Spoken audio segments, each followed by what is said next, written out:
relations just ended there. And thereafter, both the British and the Americans have not looked upon us. They think that we are too much inclined to the East. But we have no apologies at all.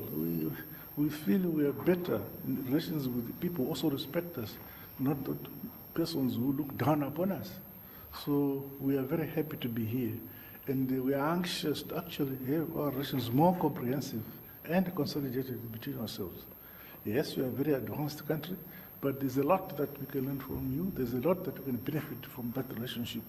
And there's a lot that we can open for the Russian Federation to participate in our economy, especially in the mining sector and in agriculture.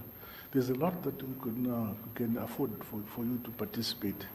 And in that process, the West will run away. You see, the West have just begun consolidating their power in Zambia, our next neighbor. You know, there was a time when Zambia and Zimbabwe won. It was called Northern and Southern Rhodesia. It was won by the British, but they were now separate.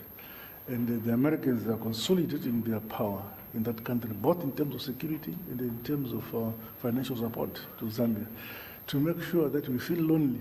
But that will not change us, because we have taken a course which, as a people, that we feel we want to be independent, and we choose our friends ourselves.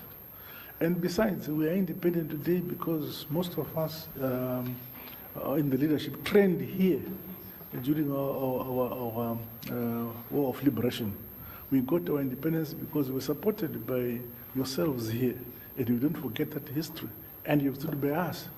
So, Mr. President, I am happy to be here, and if opportunity avails later on, I mean, we may find time to chat and go into more detail as which areas we must focus in terms of supporting each other, and in terms of where we feel we need external support, more especially in the area of defense and security, as well as food security. In those areas we need to be supported, the mechanization of agriculture and so on. You can't go to the West.